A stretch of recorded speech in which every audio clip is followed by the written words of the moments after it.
আছেন, তিনি এখনো নিজেকে কর্মীস্থানীয় ভাবেন, তিনি এখনো নিজেকে সাধারণ মানুষের মতোই ভাবেন। তাই তিনি আমার এই ছোট্ট বয়স, আমার এই বয়স আমার জানা নেই যে পুরো অ্যাসেম্বলি তিনি দুবেলা পায়ে হেঁটে কভার করেছেন। তিনি এখনো সেলিব্রিটি নন, তিনি কোনোদিনই ভাবেন না যে তিনি সেলিব্রিটি প্রার্থী। তিনি জানেন আমি সাধারণের মতো একজন, এই বয়সেই যেন এখনো তার সেই সেই তেজ তার মধ্যে আছে। তাই তিনি আমাদের ঘরের লোক, ভূমিপুত্র, আমাদের প্রিয়জন মাননীয় তাপস রায় মহাশয়, আমরা তাকে বরণ করে নেব, বরণ করে নেবেন। বরণ পরে আগে বক্তব্যগুলো হতে থাক, এখন বরণ নয়। আচ্ছা, তাপস কাকু বলার আগে আপনারা যারা এখানে সকলে রয়েছেন, উত্তর কলকাতায় জিতবে কে? উত্তর কলকাতায় জিতবে কে? সবাই মিলে একসাথে আওয়াজটা যেন এক জায়গায় যায়, যাওয়া দরকার। উত্তর কলকাতায় জিতবে কে? উত্তর কলকাতায় জিতবে কে?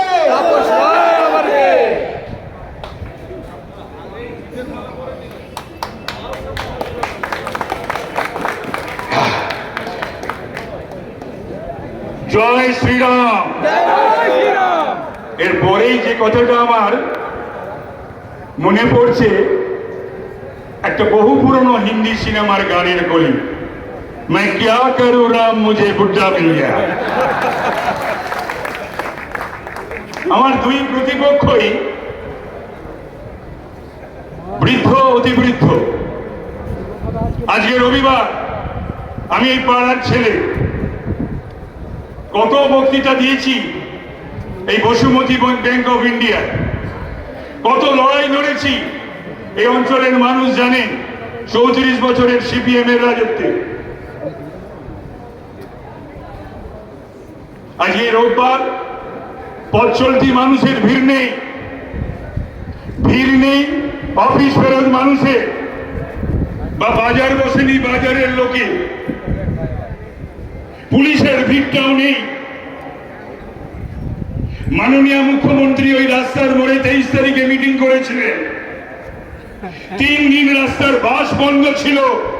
আমি পারতাম আজকে করতে, না, মানুষকে কষ্ট দেব না। লেডি ডাফরিন হসপিটাল আছে পাশে, কিন্তু মুখ্যমন্ত্রী যদি বলেন আমি আমার স্ট্রিট বউবাজারের রাস্তা জুড়ে মিটিং করব, কি করবে পুলিশ? কিছু করার আছে? কিছু করেননি। শেষ দিন তো ডেলিভারি হয়ে যাওয়ার পর মায়েরা শিশু নিয়ে ফিরতে পারছিলেন না। বলছেন না, মুখ্যমন্ত্রীর মিটিং শেষ হয়ে যতক্ষণ তিনি না যাবে মায়েরা বাচ্চা নিয়ে ফিরতে পারবেন না। কি অসুবিধা হয়েছিল এই তল্লাটের মানুষদের, সেটা সকলেরই জানা, কারোর অজানা নয়। সুতরাং সেই অসুবিধা হওয়া মানুষেরা নিশ্চিতভাবে আর যাই করুন না কেন তৃণমূলকে ভোট দেবেন। মঞ্চে উপস্থিত আমাদের রাজ্যে ভারতীয় জনতা পার্টির সভাপতি ডক্টর সুকান্ত মজুমদার, আসামের প্রাক্তন মুখ্যমন্ত্রী, বর্তমান বন্দর এবং জাহাজ মন্ত্রী সম্মানীয় সর্বানন্দ সোনোয়াল, উপস্থিত আছেন অর্জুন সিংহ, একটু আগেই বক্তব্য রেখেছেন, কল্যাণ চৌবে, অল ইন্ডিয়া ফুটবল ফেডারেশনের, আমরা সবাই ফুটবল প্রেমী, তার সভাপতি, জেলা সভাপতি অত্যন্ত স্নেহভাজন তমগ্ন ঘোষ, রামপুর এই আমাদের দুবরাজপুরের এমএলএ আমার সহকর্মী এখানে এসেছেন, আমাদের বেশ কয়েকটা বক্তব্য রেখেছেন কয়েকটা জায়গায়, বিধায়ক অনুপ সাহা, মঞ্চে উপস্থিত আমার নেতৃবৃন্দ, বন্ধুরা, ভাইরা এবং সামনে মানুষেরা। এখানে এসে কে কি বলে গেলেন আর বলে গেলেন না, তাতে কিন্তু তাপস রায় কিছু আসে যায় না। আমি ভূমিপুত্র, মধ্য কলকাতার, উত্তর কলকাতার এখানকার মানুষ জন্মের পর থেকেই আমাকে দেখেছেন, দুটো জন্মের পর থেকেই, একটা মানুষ হিসেবে জন্মের পর থেকেই, আর একটা রাজনৈতিক জন্মের পর থেকেই। আমার শৈশব, আমার বাল্য, আমার কৈশোর, আমার যৌবন, আমার পৌর সবই কেটেছে। সকলেই জানেন আমি যা, সেটা সকলেই জানেন।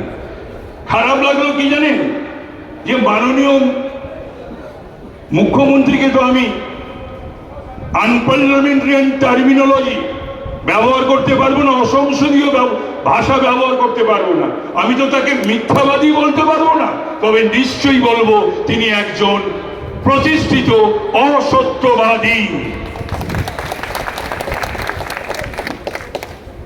সেদিনকে যে কটা কথা উনি বলে গেছেন, প্রতিটি কথার আমি উত্তর দেবো এখানে দাঁড়িয়ে। তিনি কখন কি বলেন ভুলে যান। শব্দ ব্রহ্ম, বুঝে শুনে ব্যবহার করবেন, তা না হলে নিজের দিকেই ফিরে যায়।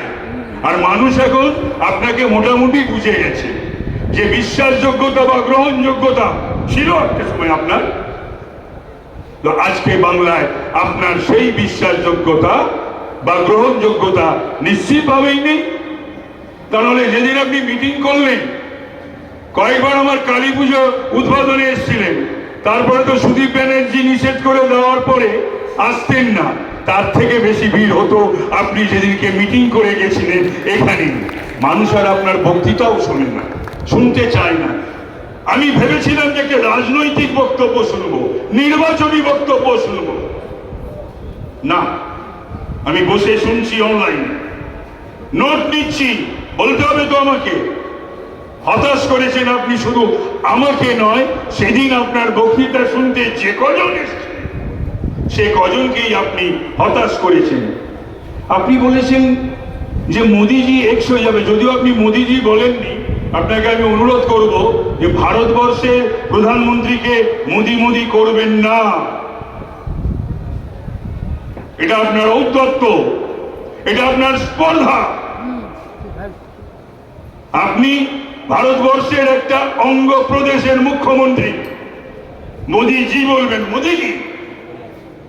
আপনি বলেছেন মোদি এক্স হয়ে যাবে, আপনি দিন গুনুন আপনি কবে এক্স হচ্ছেন তার জন্য।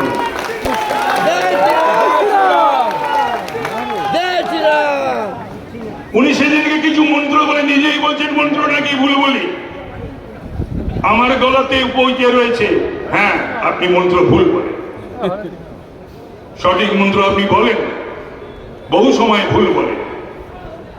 সেগুলো মানুষ বোঝে, মানুষ জানে, সেগুলো নিয়ে মানুষের কোনো চিন্তা ভাবনা নেই। মন্ত্র ঠিক বলেন আর ভুল বলবেন কি আসে যায়? বাংলার মুখ্যমন্ত্রীকে মন্ত্র ঠিক বলতে হবে এটা চায় না, বাংলার মুখ্যমন্ত্রীকে মানুষ চায় সে বাংলায় অরাজক পরিস্থিতি থেকে বাংলাকে মুক্ত করবে, বাংলাকে দুর্নীতি মুক্ত করবে, বাংলাকে শেখ শাহজাহান মুক্ত করবে, বাংলাকে আরাবন মুক্ত করবে, জাহাঙ্গীর মুক্ত করবে, বাংলায় সুশাসন দেবে। আপনার লজ্জা করে না? বাংলার শিক্ষা দপ্তরটা জেনে রয়েছে, তারপরেও আপনি কোন মুখে ভোট চাইতে যান মানুষের কাছে? আপনার মনে হয় না একবারও যে আপনার দুটো ক্যাবিনেট জেলে, শিক্ষা জেলে, খাদ্য জেলে, আপনি বড়াই করেন আপনার প্রজেক্টে, প্রকল্পে। এমএলএরা জেলে কোনদিন হয়েছিল বাংলার? বলুন, এই সরকার কি আমরা চেয়েছিলাম? এই মুখ্যমন্ত্রী কি আমরা চেয়েছিলাম? আমরা তো সকলেই একটা সময় তার পাশে দাঁড়িয়েছিলাম, ভোট দিয়েছিলাম, মিছিলে হেঁটেছিলাম, স্লোগান দিয়েছিলাম। বিজেপিকে গালাগাল করছে। বিজেপি যদি না থাকতো, সরকারি ক্ষমতা, নানাবিধ ক্ষমতা, রাজনৈতিক ক্ষমতা আর অটলজির আশীর্বাদ যদি না থাকতো, আজকে তাকতিতাও সে মসনদে আপনি বসতে পারতেন না। তৃণমূল এই জায়গায় আসতে পারতো না, আপনিও আসতে পারতেন না। আপনি লোককে যা খুশি তাই বলেন, তাই না? যারা আপনার হয়ে এই সাকিবেনরা এখানে ঘুরে বেরিয়ে ভোট চাইছে, তাদের কাছে যদি প্রশ্ন করি কবার ইউপিএ আর এনডিএ হয়েছে, কবার কংগ্রেস হয়েছে, কবার বিজেপি হয়েছে, এবারও আমি জানি না কি হবে, কেউ বলতে পারে। এবারে উনি কি করবেন? তাহলে পরে তিনি কোন মুখে লোককে, মানুষকে, অন্যদেরকে আক্রমণ করেন? তার তো বহুবার হয়ে গেছে এনডিএ ইউপিএ, কংগ্রেস এবং বিজেপি।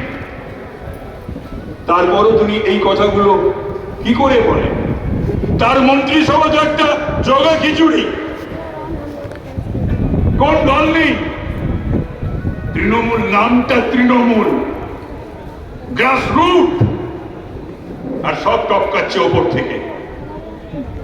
বহিরাগত বলে বিজেপিকে, কালি যদি শোনেন সর্বানন্দজিকে বলবেন বহিরাগত। কীর্তি আজাদ ভূমিপুত্র, ইউসুফ পাঠান ভূমিপুত্র, শত্রুঘ্ন সিনহা ভূমিপুত্র। মানুষ পাওয়া যায় না বাংলায়? এত বড় দল, আপনি এত জনপ্রিয় নেত্রী, এত কাজ করেছেন, তাহলে পরে আপনি বিশ্বের দিদি, ভারতের দিদি, তাহলে আবার আপনার ক্যারিশমায় চটে গেছে বলে দিদি নম্বর 1 কে ধরে আনতে হয় কেন আপনাকে? এ প্রশ্নের উত্তর দেবেন না? দিদি থাকতেও দিদি নম্বর 1 কে ধরে নিয়ে আসতে হচ্ছে। আপনি মোদিজিকে বলেছেন ডিবেটে চ্যালেঞ্জ করবেন। কোন ডিবেটে? আমি তো আপনার এখানকার প্রার্থীকে 2 মাস ধরে বলছি, এনি চ্যানেল, যে কোনো জায়গায়, যে কোনো দিন, যে কোনো সময় আমি 10টা প্রশ্ন করব, তৃণমূলের প্রার্থী আমাকে 50টা প্রশ্ন করবে। আধ ঘন্টা হলে আমি 10 মিনিট বলবো, উনি 20 মিনিট বলবে। 1 ঘন্টা হলে আমি 20 মিনিট বলবো, উনি 40 মিনিট বলবেন। সাহস আছে?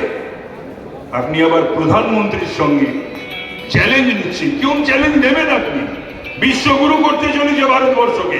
3.9 ট্রিলিয়ন থেকে 5 ট্রিলিয়ন আমাদের অর্থনৈতিক শক্তি হতে চলেছে। সারা বিশ্বের রাষ্ট্র নায়কেরা মোদিজিকে সম্মান করছেন, সমীহ করছেন।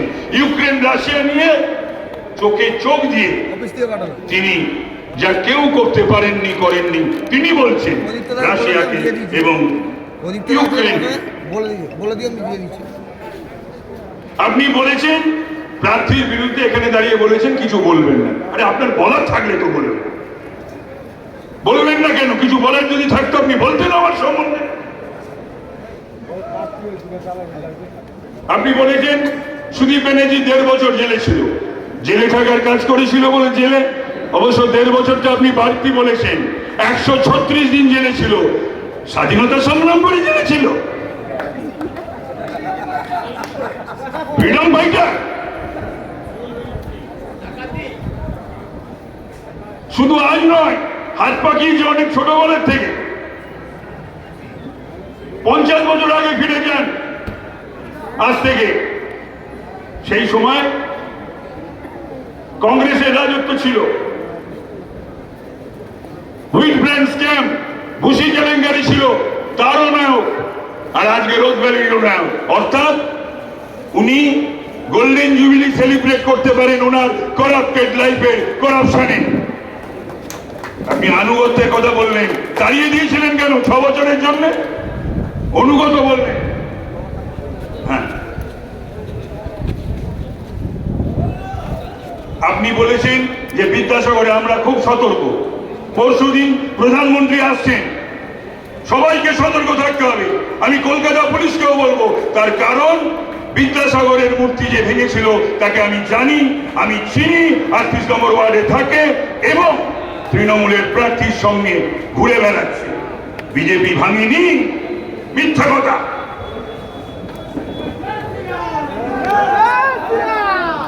আপনি বলেছেন 1 বছর আগের থেকে আমি বিজেপির সাথে আমার যোগাযোগ ছিল, বিজেপির সভাপতি এখানে বসে।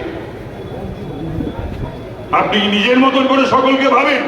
এনডিএ করতে করতে ইউপিএর সঙ্গে যোগাযোগ, ইউপিএ করতে করতে এনডিএর সঙ্গে যোগাযোগ, বিজেপি করতে করতে কংগ্রেসের সঙ্গে যোগাযোগ, কংগ্রেস করতে করতে বিজেপির সঙ্গে যোগাযোগ। সভাপতি এখানে বসে আছেন, বলবেন। আবার আপনি কন্ট্রাডিক্টরি কথা সেদিনকে সিপিএমকে বলেছেন, কখনো বলছেন 1 বছর আগে, কখনো বলছেন ইডি আসার পরই। তাহলে কোনটা ঠিক? আপনি ঠিক করে বলুন, আপনার অবস্থান ঠিক করুন, আপনার কথা ঠিক করুন। তো কন্ট্রাডিক্টরি। আমি ইডি আসার পর নয়, 52 দিন অপেক্ষা করেছিলাম। যখন দেখলাম দলের তরফ থেকে কোনো বয়ান নেই, বিজেপি দিয়েছে, কংগ্রেস দিয়েছে, সিপিএম দিয়েছে, আইএসএফ দিয়েছে, কিন্তু আমার দল দিল না। মাননীয় মুখ্যমন্ত্রী আমায় ডাকলেন না, আমার বাড়িতে মহিলা নেত্রীদের আমার স্ত্রী বা মেয়ের কাছে পাঠালেন না, একটা ফোন করলেন না। কিন্তু আমি দেখলাম সেই বিধানসভা তখন চলছে, সেই বিধানসভায় দাঁড়িয়ে শেখ শাহজাহানকে সমর্থন করলেন, বললেন ইডি টার্গেট করেছে শেখ শাহজাহানকে। সেই দিনই আমি সিদ্ধান্ত নিলাম আর এই দলে থাকা যাবে না, থাকবো না, থাকবো না, থাকবো না। শেখ শাহজাহানের পাশে দাঁড়াবে একটা দুর্বৃত্ত, একটা জলদস্যু, তার পাশে দাঁড়াবে। আমি আমার বক্তব্য দীর্ঘ করব না, অনেক কিছুই বলার ছিল। এখানে অনেকেই সেদিন বক্তব্য রেখেছিল। ওই ফিরহাদ হাকিম, সে সুপুরুষ কাপুরুষ এসব বলেছে। ওই মহাপুরুষ মেয়র হওয়ার যোগ্য? ওই চেয়ারে বসার যোগ্য কারা বসেছিল ওই চেয়ারে? আর উত্তর কলকাতার ভোট চাইতে এসছেন মাননীয় মুখ্যমন্ত্রী, কি দিয়েছেন আপনি উত্তর কলকাতাকে? আপনিও যেমন কিছু দেননি, প্রার্থীও কিছু দেননি। প্রার্থী উত্তর কলকাতার কথা 5 বছর বলেননি, একটা প্রশ্ন করেননি। প্রার্থী 10 বছর এমপি দলের টাকা খরচ করেননি। প্রার্থী মানুষের সঙ্গে দেখা করেন না, যোগাযোগ করেন না।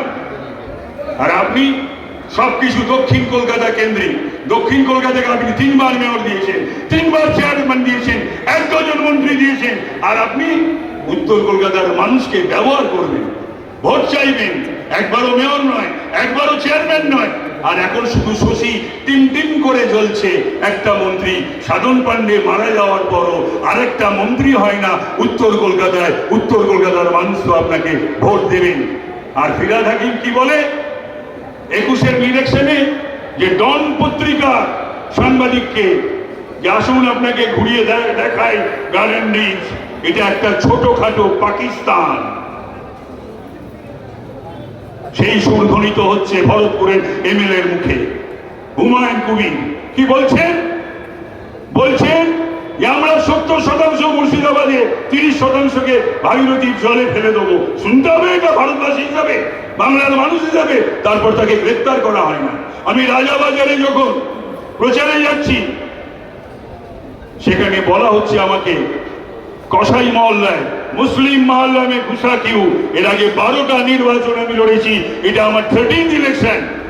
আমি কন্টেস্ট করছি, কিন্তু কখনো একথা শুনিনি। তাই আমি আমার বক্তব্য আর দীর্ঘ করব না। আমি শুধু আপনাদের বলবো, আপনারা সবাই আমাকে জানেন, চেনেন, ছোটবেলার থেকে দেখেছেন। এই স্কুলে পড়াশোনা করতাম, পাশেই থাকি।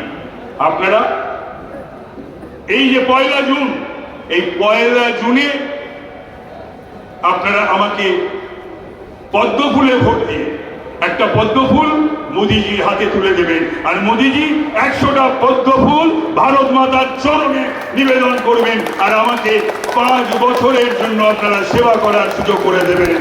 ভারত মাতা কি!